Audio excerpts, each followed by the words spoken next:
งามอลีงามอ่ะป้าอันนี้คือมอมไผ่ทางผู้สาวเพิ่น คิดว่าของเจ้าได้ส่วนใหญ่ บ่ก็อยากได้อยู่ อยากได้อยู่ทันทีน้องเพิ่นสิเขินเนาะอันนี้ชาวเมยเขินแทนทุกคนเลย เคยญาติเด้อน้องล่ะไปก่อนกราบทักทายสบายดีและสวัสดีเด้อ FC ฮักแพงกันเบิดทุกคนเนาะมาพบพอกับสาวเมยมื้อนี้กับพี่แดดได้เดินทางมาหาทางผู้สาวโสดสาวโสดครั้งที่2วันซะเนาะก็คือว่าทางมีหนุ่มหนุ่มไทยใจเกินร้อยว่าซั่นซะเนาะเพิ่นได้มีทางไห้เบาสิลักมาเซอร์ไพรส์ผู้สาวโสดเพิ่นเนาะก็ยังบ่ฮู้ว่าเป็นหยังแต่ทุกคนมาลุ้นกันเลยพออยู่ในบ่รถสาวเมย วันที่กับชีลมเด้อพ่อแม่พี่น้องวันนี้เนาะมาพร้อมกับลมแนวว่าซั่นซะเนาะเนี่ยได้กาเข้าไปหาทางสาวโสดเลยเพราะว่าสาวโสดเพิ่นมาฮอดเป็นที่เรียบร้อยเลยเนาะเฮาสิได้เอาของขวัญไปให้ผู้สาวเพิ่นเลยนะเพราะว่าตอนนี้คือว่าลมนี้อะไรพ่อแม่พี่น้องเลยเดี๋ยวเปิดภาพมากับผู้สบายดีเด้อทางน้องเอมมี่สบายดี โดยสบายดี แบบนี้เลยก็สูง สบายที่เทื่อที่สอง พบพ่อกันรอบที่2เนาะเมื่อวานนี้มาเปิดใจ มื้อนี้จ้ะ เปิดใจเก่า วันนี้สิมาถามถามเนาะ แม่น คือก่อนสิเข้ากับกินข้าวกินน้ำแล้วบ่น้องนี่ คิดแล้ว กินแล้วเนาะยังเรียบร้อยมาแล้วเนาะ โดย อืม เงากับยังน้องหลังมานี่เขาก็ขวบผีกับยังอักแด้แล้วก็ นักแด้บ่โอ้ ลืมเนื้อกิน บ่แม่นพยันเว้าบ่ถูกยันเว้าบ่ถูก โดย เป็นจังไดเปิดใจไปเมื่อวานเมื่อคืนมีบ่าวเส้นหาอยู่บ่ เสร็จมาอยู่ มักมีแบบบางคนน้องมักตอนนี้ มีคนผิด ยังบ่มีจักคนซั่นน่ะน้องคืนนี้ 2 คน 2 คน 2 คนยังมีสิทธิ์เลือกอยู่ ได้ล้มกันหลายแล้วบ่ ยังไม่ลงลาย โอ้ เดี๋ยวถักเขามาเนาะเลย ยังมาเจอคนใจฮ้อนถามทางหลับทางหยังหั้นนะเป็นคนทางไหนน้องทักมา เป็นคนไทย โอ้ทั้งสองเลยแม่นบ่ เลย เพิ่นได้บอกอายุหยังกับน้องอยู่บ่ หนอ เพิ่นบ่ได้บอกดูแต่ก็จังไดได้ล้มกันแล้วเนาะแต่ก็ยังได้เห็นหน้าเห็นตาเพิ่นแล้วบ่หรือยัง ยังไม่เห็น ยังบ่ได้เห็นเนาะ เลย เป็นได้การคุยจ้ะเพิ่นคุยดีอยู่บ่ ดีอยู่ ดีอยู่เนาะ เลย ในการคุยนี่ถูกใจน้องอยู่บ่ มาปันใด บ่ปานใดแสดงว่ายังบ่ทันเป็นสเปคน้องเด้เนาะ ต้องเฮ็ดได้ยังไงถึกใจจังหวะ เพิ่นเว้าจังได๋แหน่จังบ่มัก ลืม ลืม โดยก็ย่าเนาะก็คือน้องบ่มักก็คือว่าบ่มักแล้วเนาะ เลย มันก็สิแบบว่าเฮาก็สิบ่ได้เป็นคนแบบว่าคนแบบหลอกลวงเอาหยังเพิ่นเนาะเฮาบ่มักก็ว่าบ่มักเพิ่นก็สิได้หาผู้ใหม่น้องก็สิได้หาคนใหม่เนาะ แม่น ดีกันน้องล่ะแต่ก็มื้อนี้เนาะถ้าอ่านมาในมื้อนี้ก็สิมาเป็นสะพานในการมาถามน้องว่าในจริงที่น้องเว้าว่าอยากล้มผู้บ่าวเนาะอายุ50ขึ้นไปประมาณนี้เนาะล้มแท้บ่น้อง แค่ เพราะว่ามีคนสนใจน้องตอนนี้เพิ่นก็อายุ5กว่าๆขึ้นไปนี่แหละแต่ว่าเพิ่นถ้าเอาเรื่องหน้าตาเนาะคนอายุ50กว่านี่ก็มันก็สิให้ดีคือวัยรุ่นทั่วไปมันก็เป็นไปบ่ได้นะจำกัดบ่หน้าตาเพิ่น มาจับกัด จำกัดรอบ่รอก็ได้บ่ เลย จะขออนุญาตว่านํถ้าเกิดว่าเขียวบ่นอกนํเด้ซะน้องได้บ่ ได้ คุยได้แมันบ่ โดย บ่อันนี้คือว่ามาตามความจริงนี่คืออ้ายเพิ่นเป็นแบบนี้นะก็เลยเพิ่นเลยให้ถามน้องอย่างชัดเจนเพื่อว่าจะบ่ให้เป็นการเสียเวลาคือคุยได้แม่นบ่ เลย โดยถ้าว่าคุยได้สิเดี๋ยวบริษัทนี้จะจังได๋แลกไลน์กับน้องเพิ่นกับอ้ายเพิ่นเนาะเดี๋ยวคุยกันลองเบิ่งเรื่องหน้าตานี่โอเคแต่ว่ามันอยู่ที่ว่าการคุยกันเนาะว่ามันสิเข้ากันได้บ่ โดย แต่มาในมื้อนี้อ้ายเพิ่นก็บ่ได้อ้ายบ่ให้บ่ใช่ได้มามือเปล่าดอกเพิ่นก็มีของขวัญมาให้พร้อมเนาะเอาแม่เสมอเป็นสิมือเองบ่ โอ้ยเนาะปล่อยแล้วเอา เขามีของขวัญมาให้น้ำมานี่นะเป็นของขวัญแบบว่ามาหาน้องกะมีของขวัญแบบติดไม้ติดมือมาน้ำแน่กับมาถามเบิ้งถ้าน้องโอเคเนาะได้เห็นนายตาอ้ายไปแล้วน้องโอเคเพิ่นกะสิคุยกับน้องต่อถ้าน้องว่าบ่ถือสเปคบ่มากจังซี่ก็บอกกันตรงๆเนาะ โดย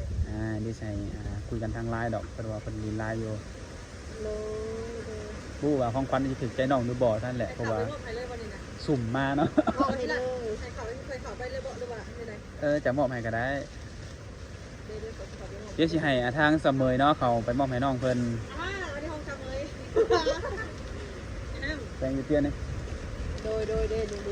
งามเลยโอ้ทุกคนงามอะไร ให้เขาไปมอบให้ทางน้องเพิ่นเนาะเบิ่งยังทุกคนเป็นหยังบัดนี้ นี่ทุกคน ต๊ะ งามอะไรงามอ่ะป้า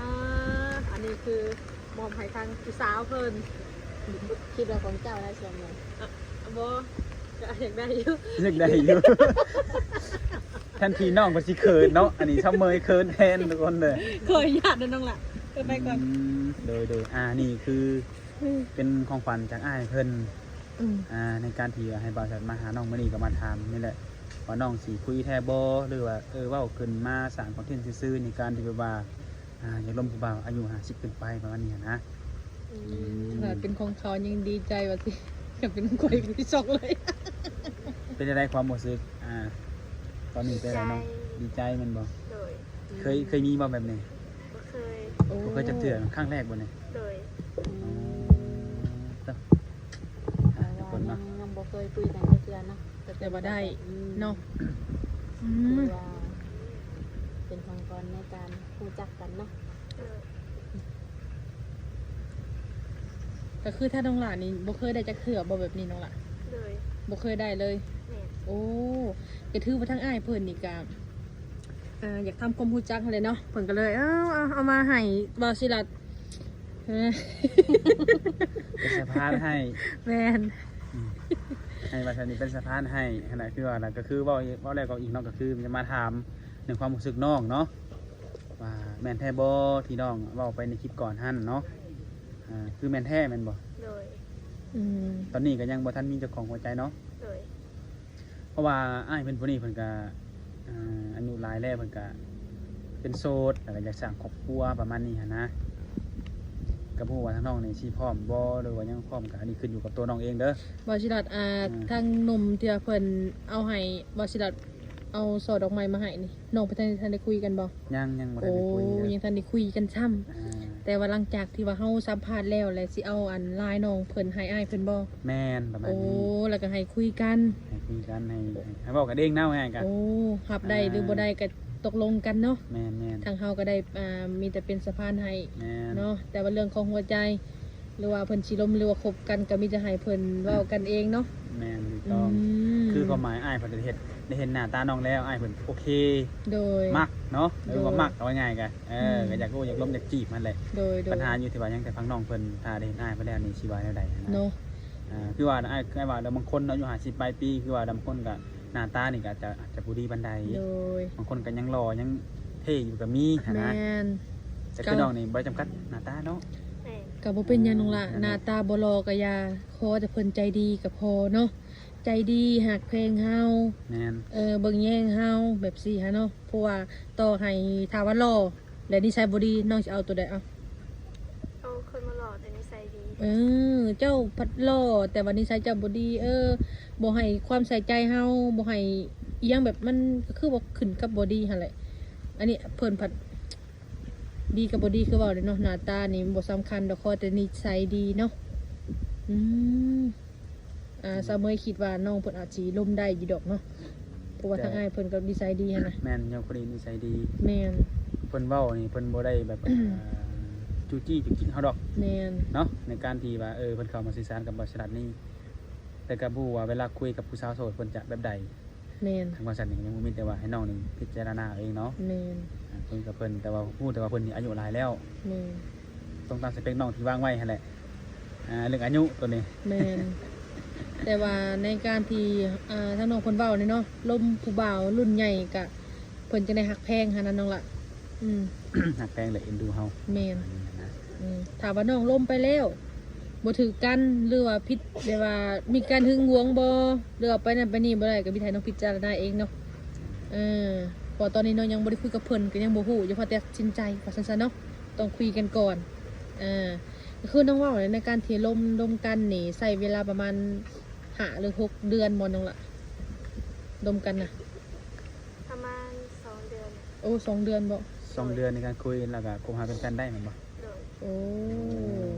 มันก็บ่โดนเนาะสำหรับในการคุยกันประมาณนี้นะน้องก็สิได้ฮู้ว่าผู้ที่เข้ามาหาน้องนี่จริงจังกับน้องซำใดและทางอ้ายเพิ่นก็สิฮู้ว่าทางน้องนี่จริงจังกับอ้ายเพิ่นซำใดเนาะ แม่น เพิ่นว่าต่างคนต่างเบิ่งกันในช่วงนี้เนาะ แม่น แต่หาว่าแลกไลน์กันแล้วเนี่ยทางอ้ายเพิ่นสิโทรหรือว่าคอลวิดีโอมานี่น้องสะดวกอยู่บ่ สะดวก สะดวกอยู่เนาะ โดย หลักๆก็คือต้องโทรให้หน้ากันก่อนบางทีเปิดคุยมักแท้ว่าเนาะในการเสร็จข้อความบัดเฮ็ดหน้าก็เปิดอุ้ยเอาหน้าตาอ้ายคือเป็นแบบซี่หน้าตาน้องก็เป็นแบบซี่มันสิยาก แม่น มันสิเสียเวลาทั้งฝ่าย ตอนที่ว่าเสร็จกันนี่เว้าดีทุกอย่างบ่โอ้ยอ้ายนี่คือมาดีแท้ว่าซั่นเนาะพอจะตัดสินใจโทรหากันเลยครับกันบ่ได้มันก็สิเสียใจกันทีหลังเนาะต้องวิดีโอคอลได้น้องล่ะเนาะ โดย ก็รอตรงๆก็อ้ายมันก็อยากให้น้องเห็นหน้าตาอ้ายเพิ่น แม่น ถ้าน้องว่าโอเคน้องบ่มีปัญหาเรื่องนั้นตรงหน้าตาหรือเรื่องอายุอ้ายนี่อ้ายมันก็ยินดีที่จะสานต่อและคุยต่อกับน้อง แม่น เพราะว่าอ้ายเพิ่นนี่ได้คุยผู้สาวมาหลายคนแล้ว คุยแชทข้อความในเบาดีโอเคบัดพออ้ายเราโทรหาเนาะเปิดวิดีโอคุยกันจังซี่เบิดห้ามอ้ายเราบ่ได้มาตีอ้ายเราอายุหลายนะนี่นะก็เลยอยากทำให้ละเอียดในเรื่องมื้อนี้นะบ่อยากให้อ้ายเพิ่นเสียเวลาซั่นซะ แม่นทุกคนก็บ่อยากเสียเวลาเนาะเพราะเพิ่นก็อายุหลายแล้วหั่นน่ะก็หวังว่าทางน้องเอมมี่เนาะ น้องเอมี่สิพิจารณาอ้ายเบิ่งให้แหละว่าไงกันเนาะ แม่น ว่าแต่มื้อนี้น้องสิไปทางใดอยู่บ่เนี่ย บ่ได้ไป บ่ได้ไปปกติก็ไปเล่นน้ำหมู่น้ำหนังอยู่บ่ ไป ลืมถามเนาะคือมาในจุดนี้นี่คือหน้าน้องเองบ่หรือหน้าหมู่นี่ หน้าอาย หน้าอ้าย โอ้ โดย อ้ายแท้ๆบ่เลยอ้ายลูกปลาลูกลุงนี่ อายหัก อ้ายฮักโอ้แบบไปนั่นไปนี่มาฮักแพงเฮ็ดเทื่อกันถือเป็นอ้ายน้องแม่นบ่ โดย หักไปหักมาหักอ้ายเลยทำมือหยอกเด้อ อ้ายเซลแต่ในเพิ่นคิดกันเนาะ หยอกเว้ยนะ ปกติก็มาลินเรื่อยๆบ่ โดย ดูจังสั้นแหละทุกคนเนาะแต่สำหรับผู้ใดเนาะหนุ่มๆที่เห็นคลิปน้องในมื้อนี้เลยว่าอยากทำความรู้จักกับน้องก็ยังสามารถอารมณ์กับน้องได้อยู่เนาะเพราะว่าทางน้องเพิ่นนี่ก็ยังบ่ทันมีเจ้าของ โดย ในการความสนใจน้องนะครับเป็นเรื่องปกติเป็นเรื่องธรรมดาเนาะปัญหาอยู่ที่ว่าน้องนี่สิโอเคกับคนทางใดหนุ่มทางใดเนาะก็เริ่มบอกอ้ายเพิ่นนี่เป็นคนไทยเนาะเป็นคนไทยแต่ว่าเพิ่นเฮ็ดงานอยู่ไสนี่ที่ว่าให้น้องนี่ถามอ้ายเพิ่นเองเนาะ โดย เพราะว่านี่ก็ให้เป็นเรื่องของส่วนตัวน้องกับอ้ายเพิ่นดีกว่า แม่ เนาะลมเป็นอยู่ที่ผู้บ่าวนะ พ่อได้อยู่ พอได้อยู่คนบ่เคยลมผู้บ่าวนี่ล่ะเพิ่นแชทมามีแต่ว่าโดยนี่ห้อย มียังอ้ายคิดฮอดน้องนะโดย โดยดิ กินข้าวแล้วบ่โดยนอนแล้วบ่โดยอาบน้ำแล้วบ่โดย เดี๋ยวมันสิสานต่อกันบ่ได้เนาะมันสิบ่รู้เรื่องกัน ว่าบ่เป็นเนาะเดี๋ยวให้ชาวละน้อยกับวชิรัตน์สอนเรื่องการคุยกันลม โดย แต่ว่าสำหรับของขวัญนี่คือถึกใจเนาะโอเคเนาะ เอามาถึงใจให้ชาวละน้อยกับสมัยก็ได้ โดยจังซั่นแหละทุกคนเนาะเฮาก็มาเป็นสะพานในมื้อนี้ก็ถามให้ทางอ้ายเพิ่นหรือว่าหนุ่มๆมันหลายคนนั่นแหละบางคนก็อยากฮู้คือกันเนาะ โดย แต่อ้ายเพิ่นนี่เพิ่นก็อยากโอ้ยลมเพิ่นก็แสดงออกมาเลยนะ แม่น ให้บ่ใช่เป็นชื่อให้เพราะว่าเพิ่นมาด้วยตนเองบ่ได้ แม่น ก็คือว่าแหละมักฮักก็ทักทายกันมาได้เพราะว่าน้องเพิ่นก็มีไลน์ให้เนาะ โดย มีแต่ไลน์กับบนแอปเนาะประมาณนี้เนี่ยทุกคนเนาะเด็กก็หลังจากครบจบคลิปนี้แล้วก็สิเอาไลน์ให้น้องเพิ่นให้เพิ่นคุยกันลงเบิ่งเดี๋ยวเป็นอะไรก็เดี๋ยวมื้อหน้าสิมาอัปเดตใหม่เด้อ โดย ก็ให้เวลาประมาณสักอาทิตย์หนึงหรือว่า2อาทิตย์เนาะ แม่น สิมาถามเบิ่งว่าน้องนี่สิคุยกับอ้ายต่อบ่หรือว่าสิพอเปิดใจให้คนใหม่ลองเบิ่งก็แล้วแต่น้องตัวนี้ หรือว่ามันปิดใจบอกอ้ายเพิ่นถึกใจแล้วก็ว่ากันใหม่เนาะ จะบ่มีการบังคับขึ้นอยู่กับตัวน้องเองเนาะ แม่น ทางเฮาก็มีหยังสิถามน้องเพิ่นอีกบ่ FC ทางสาวละน้อยสาวเมย โดยก็คือสิบ่มีได้แล้วนะ แม่น ถ้าเกิดว่ามีก็ค่อยว่ากันเนาะ แม่น จังว่ามาใหม่มาซั่นซะเนาะ แม่น ทางเฮาก็ถือว่าจบ สิ้นภารกิจในมื้อนี้เนาะ โดย ก็ขอให้น้องสมหวังกับคนที่น้องฮักน้องนั่นเนาะคนที่น้องฮักแต่วันนี้ซะ แม่น เดี๋ยวคนน้องเขามาแล้วก็ฝากกดไลค์กดแชร์กดติดตามให้น้องเพิ่นแหน่เพื่อว่าเพิ่นก็สิได้เจอเนื้อคู่ไวๆว่าซั่นซะ โดยแม่น สำหรับเฮาก็จะได้ขอจบคลิปเพียงเท่านี้พอๆกันในมื้อหน้าเนาะ โดย โดยสบายดี โดยสบายดี